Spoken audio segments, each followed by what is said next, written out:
Hi மக்களே, welcome to A to Z Chennai real estate. நம்ம ஒரு நார்த் ஃபேஸிங்கில் ரொம்ப கம்மியான பட்ஜெட்டில் ஒரு வீடு பார்க்க வந்துருக்குங்க. 630 ஸ்கொயர் ஃபீட் ஆஃப் லேண்டில் கட்டின வீடு தான் இது. நல்ல ஒரு ஸ்பேஷியஸான ஒரு கார் பார்க்கிங்கில் ஒரு ஷிஃப்ட் டிசைர் வைக்கலாம், அந்த அளவுக்கு ஸ்பேஷியஸாக இருக்குங்க. இதில் வந்து பார்த்தீங்கன்னா உங்களுக்கு வந்து 3 ஃபேஸ் இபி வாங்கி கொடுத்துருவாங்க. மெயின் டோரு நல்லா அழகான டோர் பண்ணி கொடுத்துருக்காங்க. இது வந்து 2 பெட்ரூம்ங்க. 620 ஸ்கொயர் ஃபீட் ஆஃப் லேண்டில் உங்களுக்கு வந்து கீழே ஒரு பெட்ரூம், மேலே ஒரு பெட்ரூம்ங்க. இது வந்து பூஜை ரூமு. இது ஹாலுங்க. ஹால் வந்து நல்ல ஒரு 12க்கு 12 சைஸில் ஹாலு, மேலே எல்இடி ஸ்பாட் லைட்லாம் அழகாக பண்ணி கொடுத்துருக்காங்க. நல்ல ஒரு பெரிய ஜன்னல் கொடுத்துருக்காங்க. அக்னிமூலையில் கிச்சன் அமைச்சு கொடுத்துருக்காங்க. எல் டைப்பில் கவுண்டர் டாப்பு, அதுக்கு ஒரு ஜன்னலும் அழகாக வந்து கொடுத்துருக்காங்க. இதுவும் பார்க்கறதுக்கு நல்லா அழகாகவே இருக்குங்க. எஸ்எஸ்ல சிங்க் இருக்குங்க. அப்புறம் எல் டைப்பில் கவுண்டர் டாப் பண்ணியிருக்காங்க. கிரானைட்டில் ஷெல்ஃபு, லாஃப்ட்டு எல்லா ப்ரொவிஷனும் இதில் இருக்குங்க. இது வந்து பார்த்தீங்கன்னா இந்த பெட்ரூமு.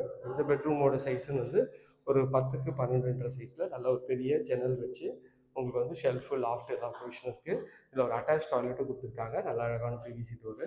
5க்கு 7 சைஸில் ரெஸ்ட் ரூம் இருக்குங்க. இது பார்க்கறதுக்கு நல்ல ப்ரீமியமாக இருக்குங்க. இந்த ஏரியா நியர்பையில் நம்ம நிறைய ப்ராசஸ் பண்ணுறோம். அது வேணால் ஸ்க்ரீனில் தெரிய நம்பருக்கு கால் பண்ணுங்கள். இது வரைக்கும் நம்ம சேனலை சப்ஸ்கிரைப் பண்ணாத சொன்னீங்களே, சப்ஸ்கிரைப் பண்ணுங்கள், பக்கத்தில் லைக் கொடுங்க. வாங்க மாடிக்கு போயிட்டு மாடியில் இருக்க ஒரு பெட்ரூம் பார்த்துடலாம். இது ஸ்டெப்ஸ்லேருந்து வந்தீங்கன்னா எஸ்எஸ்ல ரெயிலிங் இருக்குங்க.